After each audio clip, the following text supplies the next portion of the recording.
Hello Komiks People, ako si Mel Kasipit and welcome to Indie Comics Podcast. Kasama ko si Miss Pilar Esber. Hello, Komiks People. Ako si Pilar. What's up? Nandito kami ngayon sa University sa UMAC. And meron silang event, yung Shine, S-H-I-N-E. In-invite kami para makapag-display ng mga gawa naming comics. And thank you Sir Ian kasi nadamay kami kahit na hindi kami talaga kasama sa umpisa. Okay, so Miss Pilar, please introduce yourself sa Indie Comics Podcast People. Alright, so hello, I'm called Pilar, but I'm known online as Soulless Sanctuary. So, I've been in the comic scene since probably, parang fan ako ng indie comics, like, I think second Comic Con or Comiket? I can't remember. Pero alam ko Comic Con kasi I actually got into comics thanks to Sir Jerry Enangilan. May he rest in peace. Ayun, so that's pretty much it. I would say right now, inactive at the same time, kind of active kasi nag-drawing pa rin ako and I'm still continuing my current comic projects. So that's it. Kwentuhan mo naman kami, Pilar, doon sa pseudonym mo, yung Soulless Sanctuary. Okay, so basically yung Soulless Sanctuary, medyo it's a bit parang weeb name siya for me kasi I actually got that name after, I think it's actually a few years after I got into, alam mo yung local band Silent Sanctuary? Ayun, I was actually a big fan when they were active. So, yeah.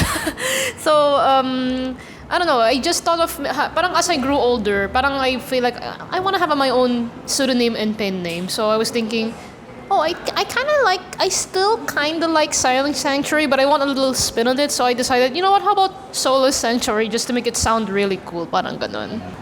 So, nakwento mo yung start mo sa indie comics scene. What about yung start mo sa pagkahilig sa comics? Pagkahilig sa comics, when did you first encounter comics? Yung hilig, okay. So first time nag-encounter ko ng comics, that was nung like bata pa lang ako. I was actually in my birthplace sa Saudi Arabia.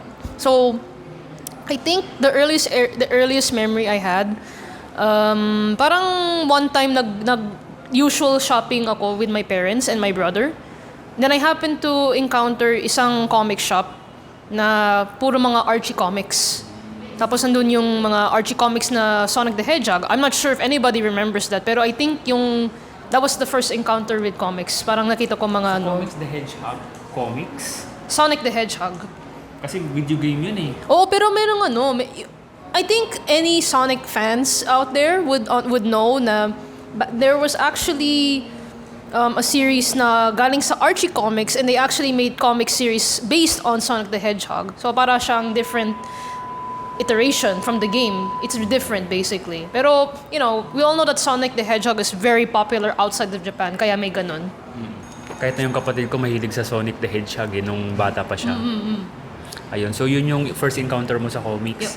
Yep. What about local comics? Yung local. Okay, yung local naman. Actually, even before I met Jerry Langilan, yung dad ko kasi, he sometimes buy comics actually. So, nagbili siya ng mga funny comics. Tapos, when I started, I think, during my summer vacation, I sometimes see mga comics sa newspapers. I think that's one of the first encounters din, the earliest encounters. Pero if you're gonna ask me na parang yung pinakaseryoso, it's more on the newspapers pa rin. When I started staying here in the Philippines when I was grade 6. So, palagang nasa library ako. I used to collect newspapers in the library kasi gusto ko makollect yung yung mga comic strips doon. Ayun. And then that's pretty much it. But then if you want me to talk about yung kay Jer Enangilan, Sige. that was actually when he had a booth sa Family Day ng Conosa College kasi yan ang alma mater niya. Ayun, Conosa College. I was just high school, tapos Conosa College. Yan ang name ng ginawa ni Sir Jerry doon? Anong ginawa ni Sir Jerry doon? Ayun, he featured his comics there. Kasi yung wife niya, Si Ma'am Eileen? si Ma'am Eileen, she used to be a teacher in that school. Kaya parang niisip ko, I never asked him, but I'm going to assume na because si Ma'am Eileen was a teacher there, she took the opportunity to like showcase yung comics ni Sir J. Lagilan. Ang funny lang kasi Catholic school siya, pero that's the first time I encountered yung kanyang R-rated comic. And I'm like, I think surprised din si Jerry kasi he's like, "You're not grossed out, miss?" And I'm like, "No, it's just art," I just said. So, ayun, that's how I met him talaga. And how he asked me kung gusto, that's when he asked me if I want to join yung Komikero. Yun din ang first encounter ko rin kay Sir Jerry sa may bahay ng alumni sa Comic Con. Kasi may pinapabigay na artwork, fan art yung kaibigan ko si Sir Kuya Bing Cancino. Meron siyang ginawang artwork na fan art ng Wasted. Tapos inabot ko sa kanya yung Wasted na fan art. Yan ang comic na nabasa ko at the first. It's Wasted. Yung talagang the prototype one. Kasi alam ko may dalawang versions ng Wasted eh. Yung pinaka first ginawa niya. Tapos parang may isang version nag-refined daw. Ayun. What about yung pagkahilig mo naman sa manga? Manga. Well, that's a very long story kasi I would say na even the same time as Archie Comics. Kaso it's more on anime. Pero yung manga mismo, I think nung high school ako ulit, before I met Jerry, I actually got into Culture Crash basically. I think yan ang pinaka-encounter ko na manga talaga. Kasi I used to watch anime way before manga actually. So, like, I think the first anime talaga would be Detective Conan.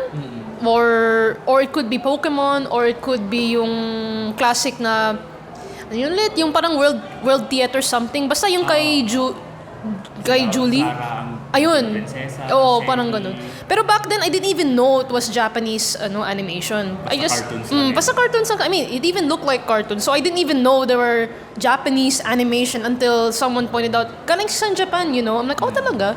So kaya akala ko, yung first anime ko would be Pokemon. Kasi for me, Pokemon looked really different from yung like munting prinsesa, yung ganon. Sobrang, it looked so different. I didn't even think about it. So, ayun. Yung manga naman, Culture Crash talaga. Culture Crash. Yeah, pares pala tayo ng influence eh. Culture Crash din ako eh. Culture Crash, funny comics, kanyan. So, Pilar, kailan ka unang nag-try gumawa ng sarili mong comics? I think that was talagang after I met Jerry, parang he kind of inspired me to try to make my own comic. Parang make my own story, make my own drawing. Pero at first, parang I made my own fan fiction comic or yung parang fan comics. It's basically the usual, yung parang comics based on existing IP. Like, ano yung IP na yun? It's very, very old school. Back then, I was actually a big fan of a video game called Brave Fencer Musashi. I love the game so much na parang gusto ko, parang sabi ko, I want to make a sequel of that game for myself. So ginawa ko. Talagang, I remember I had like A4 size na papel. Na-drawing ko talaga, pencil talaga. I really tried to study mga manga back then. I think when I got inspired, I actually bought some Shonen Jump magazine. Saan nakabili nun? Sobrang hirap maghanap nun. I think kasi may sa isang second-hand bookstore. May mga Someone was selling it. So I'm like, okay, I might as well take the chance kasi medyo mura nga eh, parang second-hand siya eh. So I took the chance. Unang encounter ko sa yung manga na mababasa online. High school ako noon eh. Toriyama World. OG na kung saan ka pwedeng magbasa ng comics. Manga. Toriyama World. Ngayon wala na yun eh. Wala na, tagal na. Well, Tapos Toriyama World, tapos naging One Manga. Yung One Manga, doon ako talaga nakapagbasa ng maraming manga. I Shield 21, doon ko natapos. I love I Shield 21. Maganda yung art talaga, diba? Pero I think the other manga, I don't know if you could even call it manga kasi galing siyang Korea. Manhwa? Yeah, so besides Shonen Jump, I also got addicted to the video, well, I'm pretty sure lahat ng OG Pinoy players dito, Ragnarok Online. So when I found out Ragnarok Online is based on manhwa, ayun, binili ko din yung manhwa, yung Ragnarok Online, yung Ragnarok manhwa. So I also got inspired by that. So I don't know. I at first I didn't even think na parang I didn't notice the difference back then na ano difference ng manhwa and manga. I just know that they're both cool looking. Tapos ngayon, sumisikat na rin yung mga Chinese comics. I think Indian. Nahuhuli na nga ata. Nakakalungkot lang na sobrang rich nung Pinoy comics. Kasi since ano pa tayo, Kenkoy is 1920s pa yan Oo, Kenkoy, guys. 1920s. Tapos, it's 2025. Mga 100 years after, magba 100 years na. Pero 25 years, no? oo, pero kulang pa rin yung pagiging global ng Philippine comics, hindi katulad ng Japanese true. manga. Nakakalungkot pero at least marami nang nakikilalang mga local creators na through the effort of yung Comiket, ganyan. Actually, yan ang napansin ko. Parang we are so rich in comics, sa comic scene dito sa Pinas. Pero ang daming, parang ang alam ng like abroad, they only know that there are many talented Filipino artists na kaya artist, hindi writer. Maybe so far ang alam ko si Budgetan. Oo. 'Di ba? Yeah. Pero at least ngayon yung sila Sir Arnold Are, yung mga nagkakaroon ng mga translation na through the effort of NBDB ganyan, at Comiket. Ang dami ng comics na nakakarating sa ibang bansa. Ayun.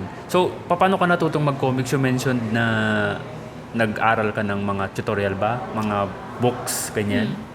Parang at first, books. But then I entered college. Medyo na-bored ako. So, parang kasi yung college ko, actually, it's fine arts and designs. Pero major in advertising. So, from there, I learned how to do yung like perspective or composition. Kahit sobrang boring siya, pero I had to study it. And even anatomy, syempre. Kasi back in the day, sa UST, ayaw nila ng anime style. Pero, pero, ano yun? Mas open na ba sila sa anime style? I Hindi pa rin. I haven't checked. I don't know if I should bother, but Huling balita ko parang hindi pa eh. Pero hindi ko alam ngayon kasi matagal na rin yun. I'm not sure. Honestly, I don't know if I should check it or if I would care. Pero I'm just glad na these days mas open na yung anime style. Kasi I'll tell you this, yung dad ko, he's actually an advocate of comics. Kasi sabi niya sa akin, when he was young, he has a friend who's selling comics for like back in the day 1 peso or 10 peso only na complete issue. Tapos sabi niya sa akin, alam mo anak, don't think about your art style. Think about the fact that you're making a comic and you're a Filipino. Hindi porket na anime style ang style mo, it's not like you're not a Filipino comic artist, right? Style shouldn't matter. What matters is that you're a Filipino who makes comics. That's it. Napakaganda. Influences, Pilar. Well, okay, maybe yung may influence, I think at first it would honestly be Jerry Langgilan kasi siya talaga nag-start yung idea na maybe I should really try to be a comic artist. Kahit for fun lang. Tapos yung ibang influence, it's mostly Japanese artist and also Western, but it's mostly Japanese. Back then, it would be yung mga character designs sa Final Fantasy. Then recently, si Naoki Urasawa. Yes, yung gumawa ng 20th Century Boys and oh my god, my favorite, Pluto. Yeah, I freaking love Pluto. People should read Billy the Bat. It's so good. Hindi ko pa nababasa yung Billy the Bat. Pero napanood ko na yung Pluto. Maganda. Yung sa Netflix. Tapos yung, ang talagang binasa ko, na Naoki Urasawa, yung 20th Century Boys. Grabe, pinupuyat ako nun.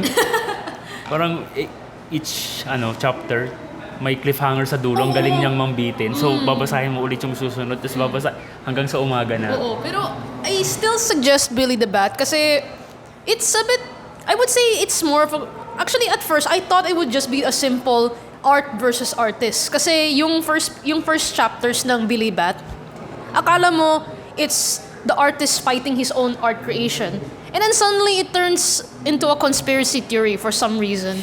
But I'm like, huh? Anyari? Tapos na ba? Tapos na. Natapos mo na siyang basa? Yes. Oh god, it's so good, but nakaka-mind screw siya, to be honest. Ano yung process mo sa pagdodrawing, Pilar? Drawing talaga. Traditional? Digital? Back then, traditional, syempre. If it's traditional, yung ginawa ko, pencil, then ink. Nowadays, it's digital. I still do this. Actually, it's almost the same process pa rin eh. Kasi yung sa digital process naman, I would go for sketch muna. Kasi I don't know, maybe it's just my perfectionist side, but I want to make it look good as possible. Pero, so, sketch muna, tapos ayun, ink lang, then color. Parang ganon. But, parang kung, if you're gonna ask me yung thinking process, siguro, I would go for like, sketch out muna like thumbnails na idea, anong gusto kong, how do I want this particular piece to look like? Parang ganon. Then yun, I just do it like that. It's, I don't know, ang hard ma-explain to be honest. Ilan na yung nagawa mong comics sa lahat? Yung pinakauna hanggang sa yung latest? Well, not including yung, do I have to include everything? Like, oo. Kung ano yung gusto mong... Yun, I mean, kasi yung isang comic ko talaga na fan comic, ayun, I actually published it in Comic-Con, in the classic Comic-Con days. Sa UP pa? Hindi. Oo, sa UP. Oh, sa UP, grad, that's so old. But yeah, sa UP. But looking back at it, I want it out of my mind kasi sobrang pangit. For me lang. Hindi naman talaga nagsisimula. Oo, I mean, I was like, I was only 15 years old when I made that. So I'm like, screw it. Pero binenta mo yun? Binenta ko. I was surprised it was sold out. Even though it's a BL type. Kukunti pa lang kayong gumagawa. BL type. And like, tapos, ano sumunod? I guess, yung next, I did not make any other serious comics after that. It's more on fan arts and also parang my own writing lang. That's where I met Doc Carlo, actually. Yung mouse? Yes, yun mouse. Sumunod. Yep. Kasi I was in college now, so I did not make comics because I was so busy with college. But then the second one would be Mouse, yung by Doc Carlo. Don't worry, guys. Volume 3 will be out soon. Ano ba yung mouse? Dapat 4 issues. Ang problema lang, ayan nga, I was actually in the middle of making 3, but then the pandemic happened. So, Na-delay? not just delayed, like, sobrang hit yung creativity ko, basically. I'm not sure about Doc, but, life just went really downhill nung talagang nag-COVID talaga. Okay. Pero, kailan nyo kaya matutuloy? Kasi baka may nagpa-follow nung series. Yeah, I know there are people who are still following it. I think I still get questions nga eh. I even asked Doc if he finished script 4, but he told me that he will finish script 4 if I finish 3. Tapos I have to also... Actually, I won't say too much, but I want to redraw issues 1 and 2. I want to. No, really, I want to. It's for the sake of, I don't know, for future publishers. No, really, baka it's for the sake of future publishers. Kasi kapag natapos mo na yung 1 to 4, saka ka mag-redraw. Tapusin mo muna. Kasi never-ending improvement yan kung i-improve mo nang i-improve. I mean, true. I did say I plan to do 3 and then I will redo 1 and 2 so that while waiting for 4, the script of issue 4, sige, mag-redraw na ako ng 1 and 2 while waiting. Again, it's just for the sake of what if may gustong i-publish. Sinubukan ko na kasi yan eh. Oh. Mag-redraw. Oh.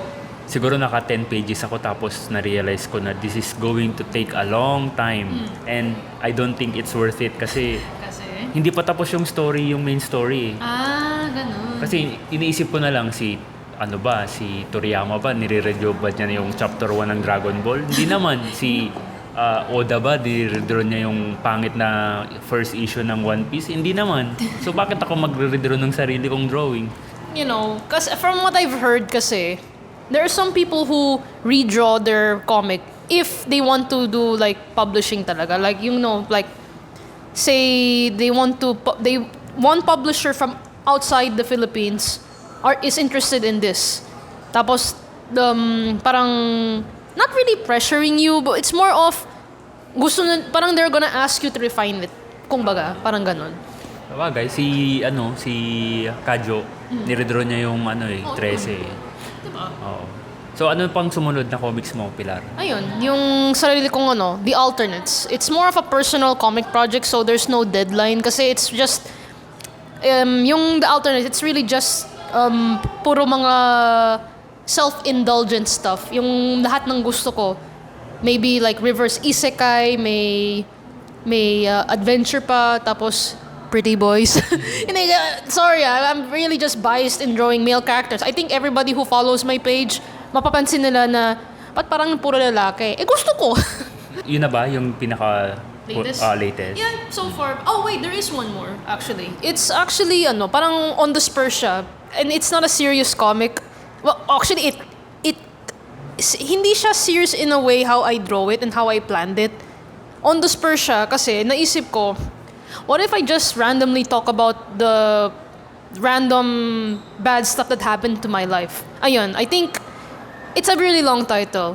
I just called it the depression comic. I have depression and why it's real and how I deal with it. Parang ganun. And Masyadong personal yun. for some reason, the first time I published it myself, biglang sold out. I'm like, huh? Sold out ka agad? Maraming interested siguro Oo. sa topic. Apparently, because I think I self-published it noong 2019. And it only got, and I think I got more, I think I got some people asking me to print more during the pandemic or after the pandemic kasi I guess it's still relatable naman eh. But I'm fine. And by the way, I might make a follow-up on that, so who knows? Anong meron sa comics? What about comics that you like so much? Yung what I like so much about comics. Well, kasi for me lang, ever since nag-encounter ko ng cartoons and comics, cartoons in general, parang for me lang, it's pretty endless. Endless inspiration, madaming genre ng story, madaming art styles to look at, and I don't know, it's just, ang dami. There's a lot to appreciate sa comics. Kasi you can have the most serious comic storytelling, pero yung art style, sobrang cute, but there are some people who can make it work. Yung parang seryosong comic, pero ang cute ng art style. Pero for some reason it works. That's the magic of comics. Parang somehow, comic artists and even writers, if they can make it work. Parang ganun. In a world na marami ng kalaban yung comics sa entertainment, may place pa ba yung mga katulad natin na gumagawa ng comics? Like, especially indie comics na mas konti yung nakaka-appreciate kaysa yung mga mainstream. There's a saying na another man's trash is another man's treasure. So, I still think importante pa rin may indie comics kasi think about it. Yung sa mainstream, usually they would follow by yung mga rules and regulations from the mainstream. Unlike indie comics, it's all up to you. It's your own canvas. Parang you're not bound by the rules. It's your own rules talaga. So I still think it has a place. It's a matter of kung paano ka how do you put your indie comics out there, parang ganon. And I think for some people, like for example, maybe they're kind of indie comics masyadong madaming taboos na they don't want to touch, kaya ayaw nila mag-advertise kasi alam nila na the mainstream may not like it or even accuse this creator na mahilig ka pala doon, are you a bad person? I'm like, no, it's just a story. And the thing is, not everyone is that open-minded to these kinds of topics. Kaya may indie comics. Kasi maybe I'm very aware na may mga creators na they want to make stories that are very heavy, like super heavy, parang ganun. How do you stay motivated to draw, Pilar? Was there any time na feel mo na I'm too old for this, I don't have the motivation to draw, mga ganun? Mga ganun? Honestly, I mean, talagang may mga times na demotivated ako. But it's mostly my part. It's mostly my fault kasi recently, nag-overwork ako. Mahilig ako mag-overwork. Back then, I wanted to keep overworking kasi kailangan ko mag-earn para lang maging stable yung finances ko. That took a toll on me. That's why it was so hard for me to keep drawing. Minsan nga parang I want to draw but then biglang na blackout kasi creativity block. Kasi ang naisip ko pa lang talaga, kailangan ko ng pera muna, girl. Nowadays, it's more of Kaya lang, go lang. If I don't feel like drawing, sige, siguro maglakad na lang ako or magpanood ng movie, a movie I've never seen or I'm kind of interested in. Tapos, if I feel like drawing, sige, go lang. Pero, medyo forgetful ako ha. So, minsan nagsulat lang ako na, may idea ako, sige, magsulat ako dito para I don't forget. Parang ganon. Pero, honestly, it's hard to say. All I can say is, I just draw if I feel like it. And if another idea comes in, sige lang, I'll just write it down muna before I start drawing it. Ayun. So, what can you advise sa mga gustong mag-comics na, halimbawa, mga students dito sa UMAC? At tinanong ka, ano pong ma-advise nyo sa mga students na gusto rin gumawa ng comics? Ang advice ko lang, you really, really need to have a thick skin. Kailangan talaga you gotta have a tough skin, tough spirit. Kasi mahirap talaga eh. Kasi especially nowadays, napansin ko, alam mo na yung issue, yung today na daming generative AI, artwork, or like, bakit kailangan ko pa why do I need to work hard kung may generative AI? And I'm like, bull crap. That's bull crap. So, ang advice ko lang is, just do what you like. Kung anong mahilig mo, go lang. Kung gusto mo mag-digital art, go lang. Kung gusto mo mag-pencil lang, go lang. Kasi for me lang, you'll definitely find yung place mo once you start and if you're focused on it. Kasi, I don't know, I've been drawing for almost 20 years. Well, not including professional. Kung professional, 10 years. Pero technically, I started drawing as a kid. So, I don't know, I just love drawing. If you really love to draw, it's not going to... Not many things will like discourage you about it. I mean, syempre, you have to admit na there are times na mag-down ka, may creativity block ka. Pero in the end, I think you will always have this moment na you'll go back up kung gusto mo talaga, 'di ba? So, where can we find your work, Pilar? And, yun, what are your socials? Ayun, I think yung socials ko, first of all, sa Facebook, just type in Soulless Sanctuary sa FB, may page ako doon. Tapos, medyo active ako, sobrang active ako sa Twitter, but... X. Yeah, X. Ayoko mag-X, Twitter na lang. Tapos Blue Sky, I also have Blue Sky in Instagram. Sa Instagram and X or Twitter, it's Soulless009. Tapos yung Blue Sky is Soulless Sanctuary, just stick together. And I think recently, I don't know if anyone has noticed, pero I recently have been uploading yung mga reels. Kasi gusto ko lang matry. Kasi recently, I wanna try to reach out to more audience para lang sana they can commission me or whatever kasi kailangan ko ng pera. So I try to upload mga reels, mga time-lapse lang. Kasi napansin ko medyo mahilig yung mga bata na yon ng time-lapse. Yun. Thank you very much, Pilar. And please support local comics, support Pilar's comics, support my comics, support everyone's comics. Ano masasabi mo, Kengkoy? Hello, Komiks People. Okay, thank you, Komiks People. Bye-bye. Indie Comics Podcast.